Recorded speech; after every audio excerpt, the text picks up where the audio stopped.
So Santhosh is from EOSNodeOne, who did a real great job on the conference that was held in Korea.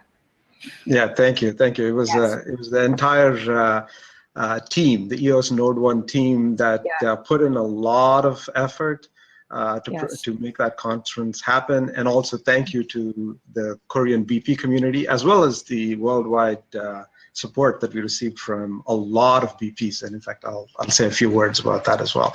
So just to briefly introduce myself, my name is Santhosh Kumaraswamy, and I'm one of the co-founders of EOSNodeOne. We are a BP based in Seoul, South Korea. We are a paid BP, standby BP. When we launched, we were in the top 10 or so, and since then our ranking has changed. But I'm super excited to be talking to you today about how we at EOSNodeOne help Dapps to succeed. So to give you a very concrete example of what we're trying to do there, I'll talk to you about how a DEX called DEXEOS recently launched and what EOSNodeOne did to help them. Is everybody able to see my presentation as well, Orchid? We can see it clearly. Okay, excellent. So just a few words about what DEXEOS is. By the way, we don't have any financial relationship with DEXEOS. We obviously support the community, and meaning we, as in we EOSNodeOne, don't have a financial relationship with DEXEOS. So DEXEOS is a completely decentralized exchange. What does that mean? Well, that means that just out of your own wallet, you can directly conduct a transaction on the network. In a traditional exchange, you really take your assets and you put it into the exchange, and then you run transactions, you run trades from that account. In a DEX, you're able to run transactions directly from your wallet, and so it's completely decentralized. And of course, one of the other fantastic features of being a DEX is that you can observe in real time all the transactions that are going on the EOS mainnet, and I'll show you how you can do that in this case for DEXEOS as well. So coming back to my original comment that Jay's presentation really set us up for this talk. Well, how did it do that? Well, what Jay talked about was how you can have a smart contract running on chain, but of course he also mentioned that you might need some front-end UI to be able to interact with the smart contract. Think of it as maybe an app. You have an app on a mobile phone. Oh, I'm going to place an order. You pick your, EOS account, and then you pick the order items that you want to send, and then you hit a button, and then that app then sends the transaction to the smart contract, and the smart contract does its magic on the back end. Now, think of it as, if it was only one person placing an order, that's great. You can do what you need to do and move on. But if once you have 10,000 or 10 million users on your food app, obviously you need to have sufficient hardware on the back end to be able to very quickly transact with the blockchain. And of course we have to also define what quickly means.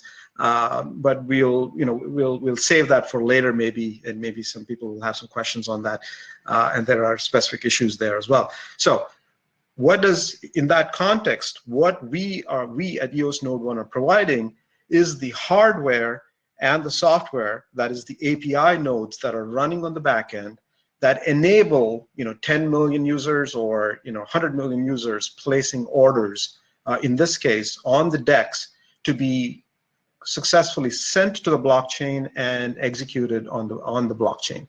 So the DEX users are all relying on the EOSNodeOne API infrastructure, the API nodes, to be able to send transactions and then receive confirmations and have the smart contract to obviously execute what it needs to do. And that piece happens on the actual top 21 block producers who are actually running that piece. But we are an integral piece of sending the data to the smart contracts to be executed.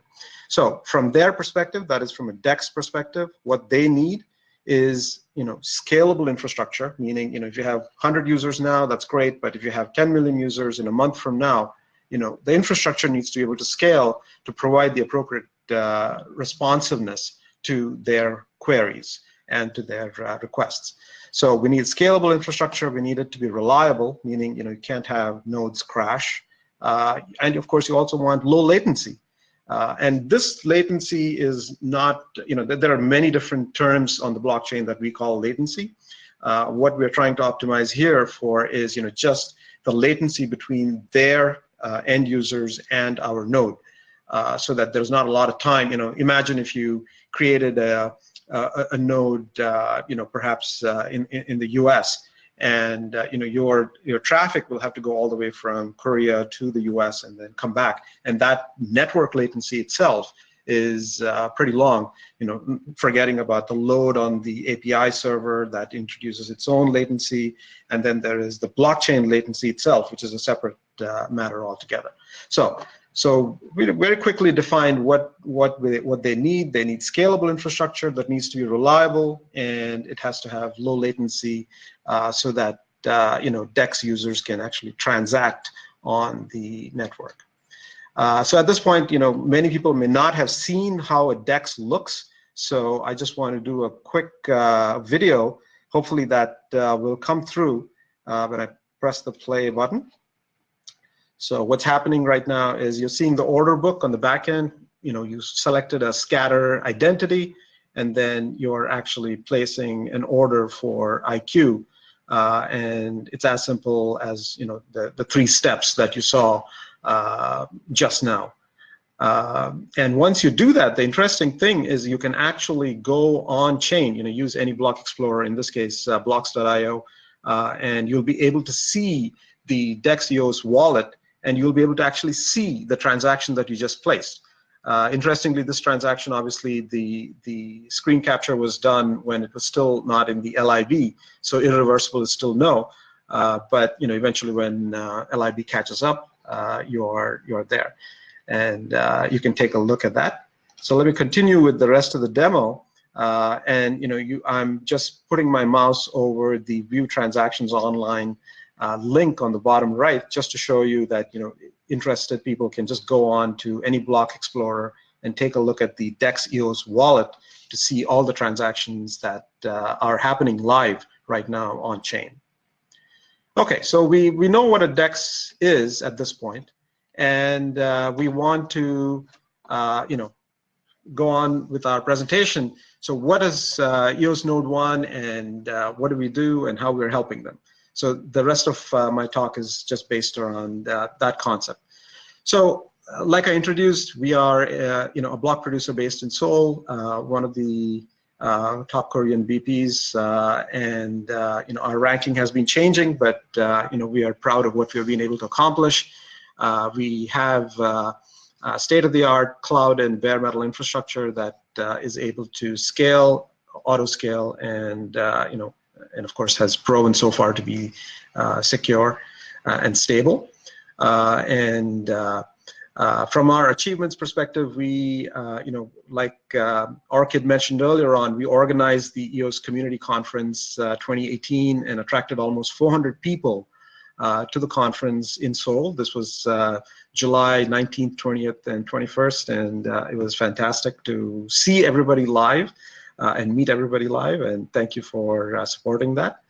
On our own end at EOSNodeOne, we have done a fantastic job of reaching out to the Korean community. There are a lot of people who are excited about EOS in the Korean community, as you guys know. In fact, estimates say somewhat about 30–40% of the transactions on EOS come from Korea right now. We have built a very strong, engaged community, almost a 5,000 plus EOS holders within our Telegram channels. On the technology side, we built the EOS Voter app for iOS. We recently launched a EOS account creation service, and also, on thought leadership front, we have made several technical proposals to reduce RAM squatting, equipment rewards-based BP compensation model, so that BPs, especially the ones lower down in the ranking, are able to maintain very good infrastructure, which is necessary for the health of the entire EOS EOS chain in the long run.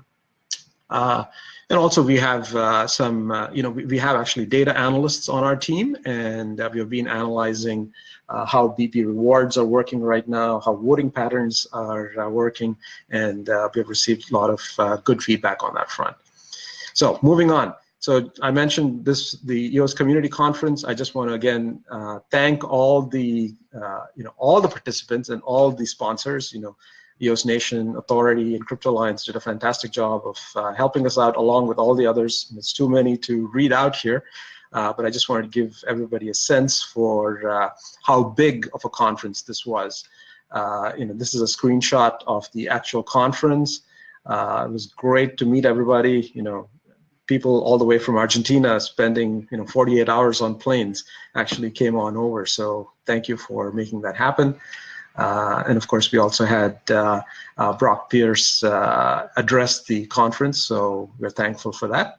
So coming back to the topic that we were talking about, how does this happen in terms of supporting the Dapps? The Dapps are sitting out here and they want to send transactions to the chain.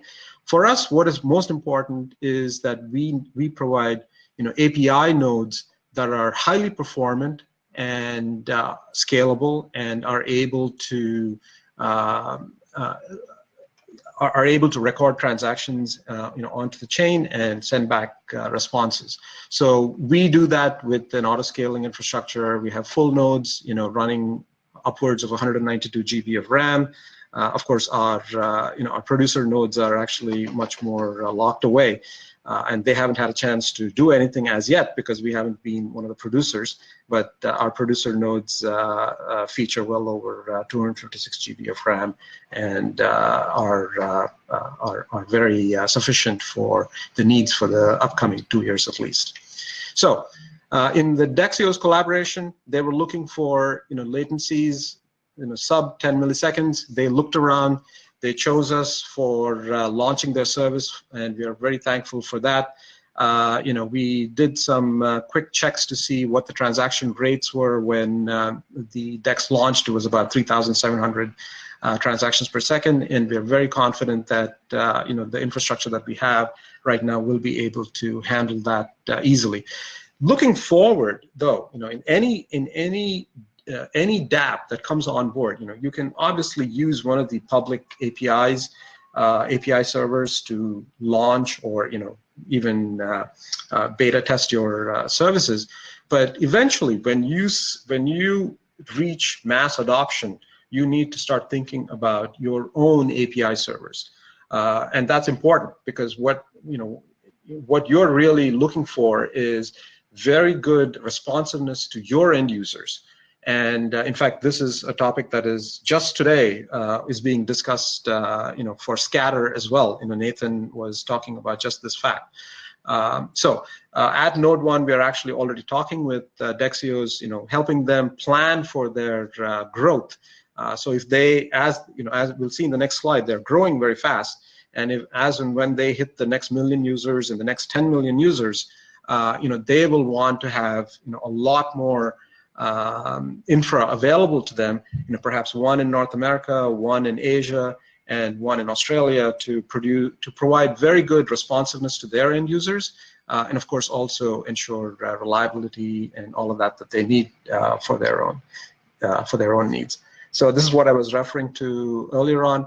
In beta mode, they're already up to 800 accounts and have actually traded up to 5,200 EOS already, and this has been just a couple of days worth of trading. Interestingly, if you look at their order book right now, you'll see that there's at least another 20,000 EOS worth of transactions waiting to be also transacted. So there is a lot of demand right now for their service, and we are happy to be supporting them, and of course also helping them think about what it means when the number of accounts or the number of transactions goes all the way up to millions of users and millions of transactions all happening simultaneously. So that's that's what we do here at that's one of the aspects of what we do here at EOSNodeOne. We're very proud of it, and of course we are happy to support other Dapps as well. We don't necessarily need any money discussion right up front, just being very clear on that. We are supporting the EOS ecosystem and very proud to be doing that. And we'd love to work with you. So please feel free to reach out. You can reach me at my email, or you can join our Telegram channels, and we'd be happy to engage with you. So with that, Orchid, I'm done with my presentation, and I'm happy to take any questions if there are any.